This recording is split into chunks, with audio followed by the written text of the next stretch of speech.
Today on Mysterious Morsels, we're talking about scooters.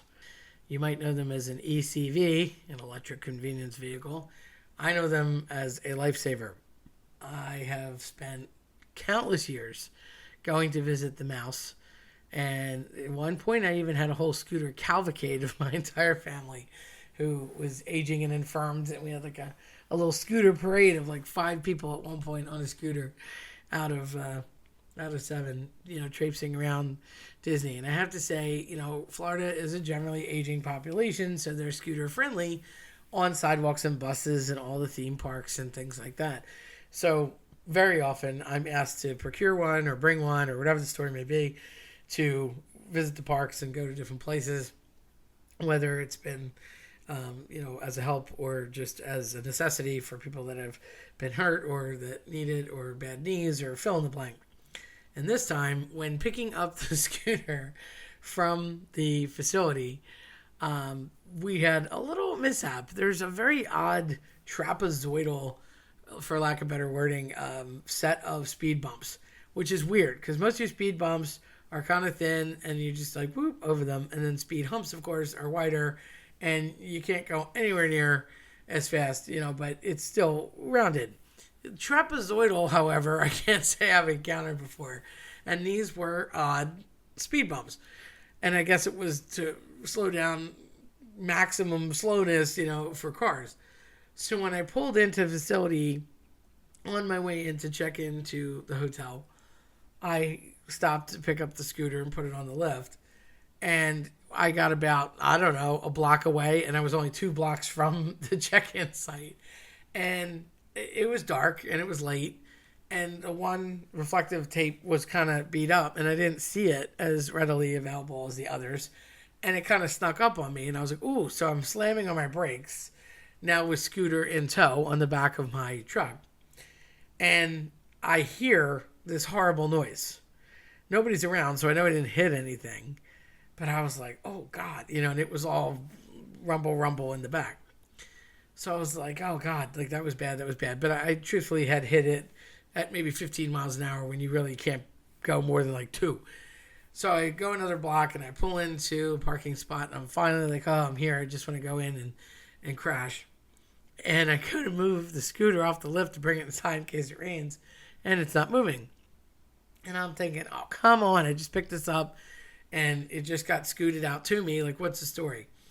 Well, one of the batteries was completely missing off the back of it. It had fallen off in the trapezoidal conquest. So I'm like, oh my God. So here I am, trying to get it off the lift to go back to pick it up. We go circle back and, about 2 blocks, not even, we find it, pick it up, bring it back, reattach it. No big deal. Everything's safe in plastic. It's a car battery. But, oh my God, totally stressed point. I was like, how did that happen? It's never happened before. So now I'm totally paranoid about these new and improved trapezoidal speed bumps because I'm thinking, oh my God, if this happened here, what if I'm on the highway? I'm completely paranoid. So we spend the rest of the night just trying to get the scooter back off and get everything out of the truck. And I thought, oh, you know what? I don't need the battery. I'll just put the scooter in neutral. Well, something must have happened and someone had bound the neutral button with a zip tie. I'm guessing another guest. I don't know. I didn't do it. So here I am from like laying under the car with a rusty steak knife from inside the place, trying to cut off a zip tie underneath in the ground. It's about to rain. It's late at night. Thing finally cuts. It's a bad scene. And of course, it still doesn't work, which presumably is why it was zip tied. Finally get everything into place. I'm like, ugh. So I had taken it in and that was that. Well, then the next day or two, when it came time to utilize said scooter, it kept jutting to a halt, needing to be charged, blinking voraciously for no reason whatsoever. Just strange things that truthfully I'd never had a problem with before. And everyone in the party was like, something's wrong. So eventually it turned out that it was something wrong. It was a malfunctioning scooter and called the company and they brought a brand new one, to us right away. No problem. And that was that. So I thought all my fears and problems were worked out. And it was for the rest of the trip. Zoom, no biggie, nice and simple, super comfortable. Everybody's okay. And at the very last day when I went to return it, The same trapezoidal speed bump got me, and I'll be, if 5 seconds before we're about to return it to leave to drive back home, the PA doesn't one of the batteries fall off at the last second, and we have to go back and collect it, get it back on, and put it back the same way. So the moral of that story is no trapezoidal speed bumps. I don't know what you're thinking. Wow, they're too efficient. Luckily, we were okay on the highway, and everything was fine. And I use a company down there called Walker Mobility. I used Scooter Orlando and Walker Mobility, and I've used them for, like I said, anywhere from 1 to up to 5 scooters at a time, depending on like what clientele I had down there with me or whoever needed what. And they range in size and shape, and they're really great. I've done Google review ads for them, and they're fantastic companies. Brian's over at Scooter Orlando, and John's over at Walker Mobility, and they will bend over backwards for loyalty and to make everything right and hook you up with whatever you need and make sure you've got your gear to charge. And it's something you might want to consider if you've never done it before, especially if you're down there, because if you do an independent rental when you're down in Florida, and again, I just know that the Orlando area is extremely, and Florida in general, is extremely scooter friendly.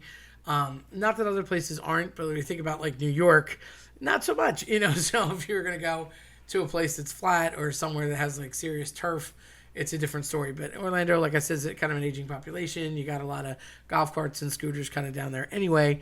So if you are going to go to a theme park, think about it. A lot of parents, they get strollers or they'll get the rubber baby buggy bumpers from, say that 10 times fast, from, SeaWorld or from Universal or from Disney.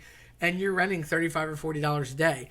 Just consider getting yourself a scooter for the adult. I'll tell you why. First of all, if you get your own, and this is whether or not you have mobility issues or not. Certainly, if you're compromised in any way, it is so much better to have your own convenience and control than it is for a person that has to push someone who's handicapped or broke a foot or something like that. So think about, the heat and the care that person's giving. So think about it just from a convenience standpoint. If you are the infirmed or person that got hurt, you definitely want to think about being able to be mobile yourself. So if you could be on a scooter and still, maybe have like a limb situation, not that they won't help you. Most of the cast members there will when you get on and off the ride or in and out of the restaurant or wherever you're going. But if you can move yourself, even if you have a major motility issue, that's always going to be helpful. And then somebody doesn't have to push you in the hot sun. As far as rentals go, if you're going to rent a scooter in the park, it could be $75 to $80 a day. And you get it in the park. So you still have the parking lot nightmare. And if you're going to rent a wheelchair or a stroller, wheelchairs can be $45 to $50 a day, and strollers can be anywhere from $20 to $30 a day, whether you get single, double, etc. And again, that's in the parks. So of course, a lot of people bring their own. But consider this. If you use the stuff from the park, the equipment from the park, you can't put a little kid on your lap. It's illegal because it's the Disney scooter or it's the Universal scooter. If you bring in your own scooter and it's private, they can't say anything to you. So if you have a little one, you could possibly even get 2 kids, little kids on your lap. And that can save in the whole, just because what happens with the stroller?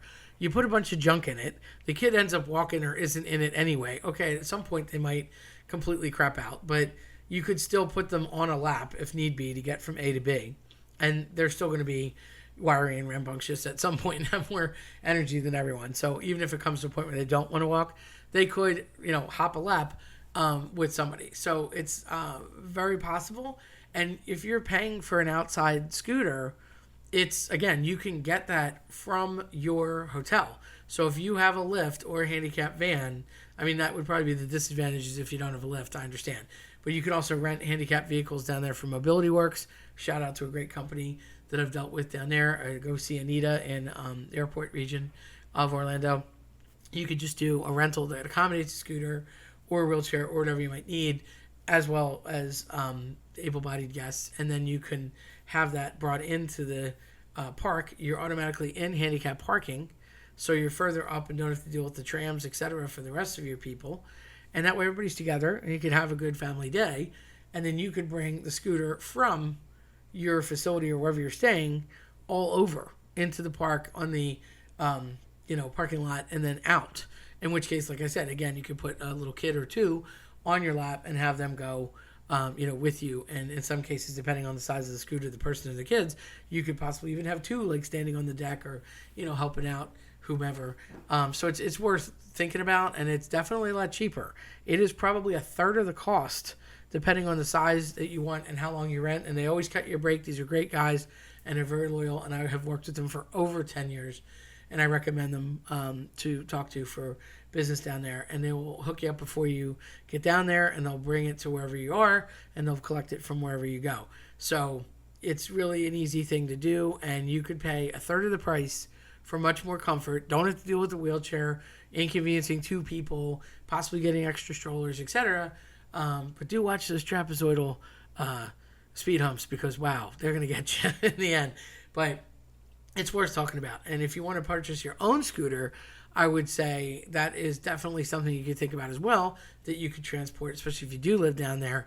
I know that we have one up here, and it has been used countless times for different things, doctor appointments, people are sick, people have bad knees, they're just, a couple bad days, people aren't well, and it's gone all over. So there's ranges beyond of what you might want to do or get or see, but it's definitely worth thinking about if you have anybody with mobility issues, or even if it's a temporary thing. And they're not that expensive anymore, and they're very sturdy and durable. So you could totally pick one of those up. So if you think about it, you could check out the link in our description, because I would highly recommend it, especially if you're going to travel or consistently travel down to Florida or another region that has mobility alternatives, golf carts, etc., different types of places that are flat or that you could go, that they encourage. It's just something to think about. And I think as the population ages, you're going to see more and more of that, especially with the silver tsunami we have starting up. So it's something to think about, and definitely a convenient thing, and definitely think about it from a convenience perspective as well as an economic perspective. And it's very common. A lot of people down there are utilizing those things, so I recommend them highly. Let us know in the comments if you've had a scooter calamity and what it was. Hopefully you haven't, but we'd love to hear from you if you'd like to share. And check out our link to let you know our products that we endorse, because these are great vehicles to help you out in a situation that you might not otherwise think you're going to use. And let me tell you how incredibly helpful and convenient that they can be. And once you have one, you're going to miss it if you don't have it.